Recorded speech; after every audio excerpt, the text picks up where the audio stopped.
اللهم صل علی محمد وعلی آل محمد کما صلیت علی ابراہیم وعلی آل ابراہیم انک حمید مجید۔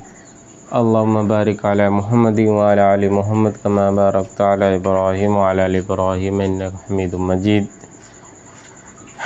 السلام علیکم ورحمۃ اللہ وبرکاتہ۔ میرے محترم بزرگ دوستو، میں اس وقت فضائل صدقات میں سے واقعہ پڑھنے جا رہا ہوں۔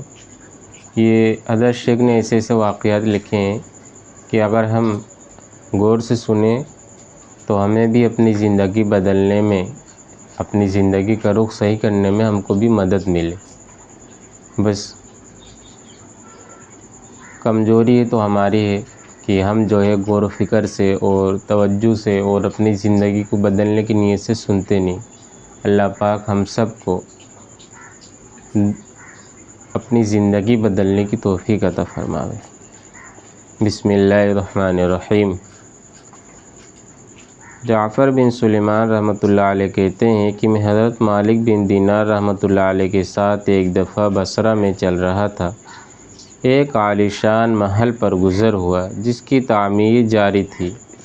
ایک نوجوان بیٹھا ہوا معماروں کو ہدایت دے رہا تھا۔ معماروں یعنی مزدوروں کو گائیڈ کر رہا تھا، یہاں یہ بنے گا، وہاں اس طرح بنے گا۔ مالک بن دینار رحمۃ اللہ علیہ نے نوجوان کو دیکھ کر فرمانے لگے، یہ شخص کیسا حسین نوجوان ہے اور کس چیز میں پھنس رہا ہے، اس کو اس تعمیر میں کیسا انہماک ہے۔ میری طبیعت پر یہ تقاضا ہے کہ میں اللہ جل شانہ سے اس نوجوان کے لیے دعا کروں کہ وہ اس کو اس جھگڑے سے چھڑا کر اپنا مخلص بندہ بنا لے۔ کیسا اچھا ہو اگر یہ جنت کے نوجوانوں میں بن جائے۔ جعفر چل اس نوجوان کے پاس چلے۔ جعفر رحمۃ اللہ علیہ کہتے ہیں کہ ہم دونوں اس نوجوان کے پاس گئے، اس کو سلام کیا، اس نے سلام کا جواب دیا۔ وہ مالک سے واقف تھا مگر مالک رحمۃ اللہ علیہ کو پہچانا نہیں۔ تھوڑی دیر میں پہچانا تو کھڑا ہو گیا اور کہنے لگا، کیسے تشریف آوری ہوئی؟ مالک رحمۃ اللہ علیہ نے فرمایا، تم نے اپنے اس مکان میں کس قدر روپیہ لگانے کا ارادہ کیا ہے؟ اس نے کہا، 1,00,000 درہم۔ مالک رحمۃ اللہ علیہ نے فرمایا کہ اگر تم یہ 1,00,000 درہم مجھے دے دو تو میں تمہارے لیے جنت میں ایک مکان ذمہ لیتا ہوں۔ ذمہ لیتا ہوں یعنی تم اگر یہ پیسہ اللہ کے راستے میں دیتے ہو تو میں تمہارے لیے جنت میں اللہ سے دعا کروں گا تو اللہ تمہیں جنت میں بھی اس سے بہتر مکان عطا فرمائے، جو اس سے بدر جہاں بہتر ہوگا، اور اس میں حشم و خدم بہت سے ہوں گے۔ اس میں خیمے اور قبے سرخ یاقوت کے ہوں گے جن پر موتی جڑے ہوئے ہوں گے۔ اس کی مٹی زعفران کی ہوگی، اس کا گارا مشک سے بنا ہوگا جس کی خوشبوئیں مہکتی ہوں گی۔ وہ کبھی نہ پرانا ہوگا نہ ٹوٹے گا۔ اس کو معمار نہیں بنائیں گے بلکہ حق تعالی شانہ کے امر کن سے تیار ہو جائے گا، یعنی اللہ پاک کے امر کن سے تیار ہوا ہے۔ اس نوجوان نے کہا، مجھے سوچنے کے لیے آج رات کی مہلت دیجیے، کل صبح آپ تشریف لائیں تو میں اس کے متعلق اپنی رائے عرض کروں۔ حضرت مالک رحمۃ اللہ علیہ واپس چلے آئے اور رات بھر اس نوجوان کے فکر اور سوچ میں رہے، یعنی رات بھر سوئے نہیں بلکہ اس کے لیے اللہ سے دعائیں کرتے رہے، اور یہ تمنا تھی کہ اللہ پاک اس کو دنیا کے جھگڑوں سے نکال کر آخرت کی طرف، اس کو آخرت کے راستے پر، دین کے راستے پر چلا دے۔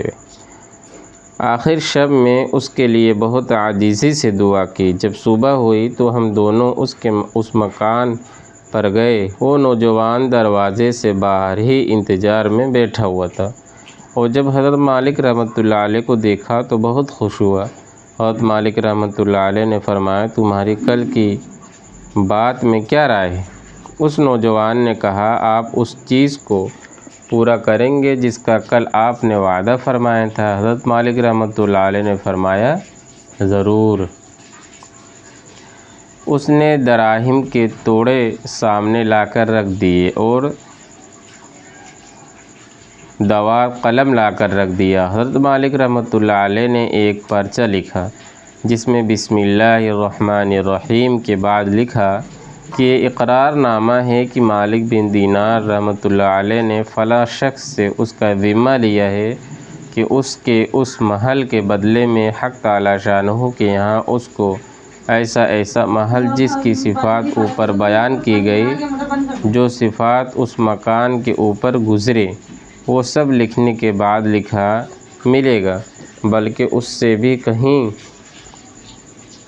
زیادہ عمدہ اور بہتر، جو عمدہ سائے میں حق تعالی شانہ کے قریب ہوگا۔ یہ پرچہ لکھ کر اس کو حوالے کر دیا اور 1,00,000 درہم اس سے لے کر چلے آئے۔ جعفر رحمۃ اللہ علیہ کہتے ہیں کہ شام کو حضرت مالک رحمۃ اللہ علیہ کے پاس اس میں سے اتنا بھی باقی نہ تھا کہ ایک وقت کے کھانے ہی کا کام چل جاتا۔ اس واقعے کو 40 یعنی سب کے سب اللہ کے راستے میں غریب، مسکین اور ضرورت مندوں میں صدقہ کر دیا، خرچ کر دیے۔ اس واقعے کو 40 دن بھی نہ گزرے تھے کہ ایک دن حضرت مالک رحمۃ اللہ علیہ جب صبح کی نماز سے فارغ ہوئے تو مسجد کی محراب میں ایک پرچہ پڑا دیکھا۔ یہ وہی پرچہ تھا جو مالک رحمۃ اللہ علیہ نے اس نوجوان کو لکھ کر دیا تھا اور اس کی پشت پر بغیر روشنائی کے لکھا ہوا تھا۔ بغیر روشنائی کے یعنی بنا سیاہی کے، جو پہلے دوات قلم چلتے تھے، جو سیاہی سے اور جو پینسل جو پہلے زمانے بنتے تھے قلم، اس سے جو لکھا جاتا تھا تو وہ بنا سیاہی کے لکھا ہوا تھا،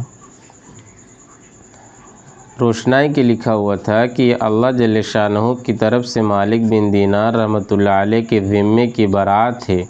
جس مکان کا تم نے اس نوجوان سے ذمہ لیا تھا وہ ہم نے اس کو پورا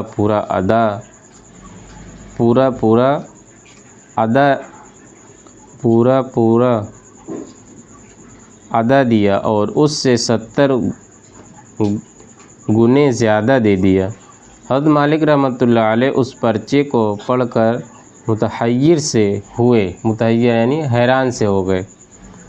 اس کے بعد ہم اس نوجوان کے مکان پر گئے تو وہاں مکان پر سیاہی کا نشان تھا جو سوگ کے علامت کے طور پر لگایا ہوا ہوگا، اور رونے کی آوازیں آ رہی تھی۔ ہم نے پوچھا تو معلوم ہوا کہ اس نوجوان کا کل گزشتہ انتقال ہو گیا۔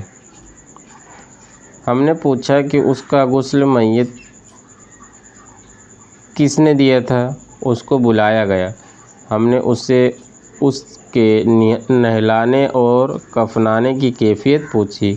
اس نے کہا کہ اس نوجوان نے اپنے مرنے سے پہلے مجھے ایک پرچہ دیا تھا اور یہ کہا تھا کہ جب تو مجھے نہلا کر کفن پہنائے تو یہ پرچہ اس میں رکھ دینا۔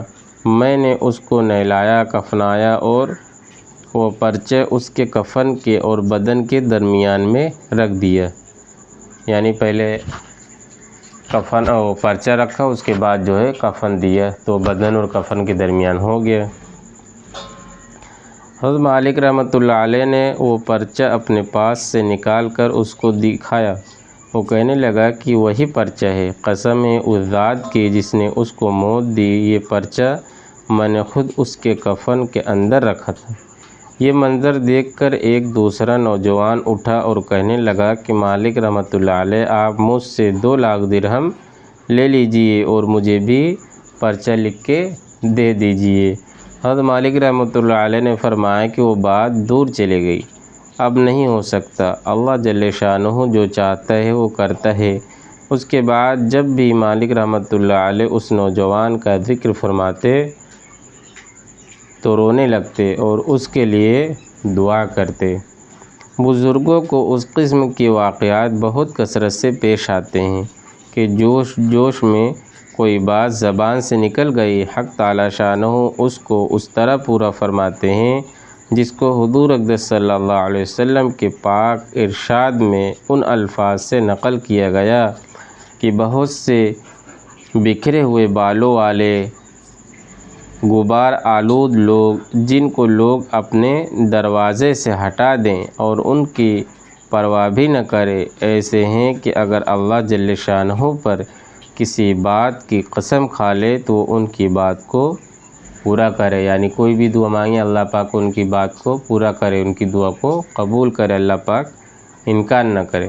اللہ پاک ہم سب کو ان واقعات سے سبق لینے کی توفیق عطا فرماوے اور دنیا کے جھگڑوں سے نکال کر دین کے راستے پر چلنے کی توفیق عطا فرماوے۔ سبحان اللہ بحمدہ، سبحانک اللہم و بحمدک، ونشہد ان لا الہ الا اللہ ونستغفرک ونتوب الیک۔ سبحان ربک رب العزۃ عما یصفون وسلام علی المرسلین والحمد للہ رب العالمین۔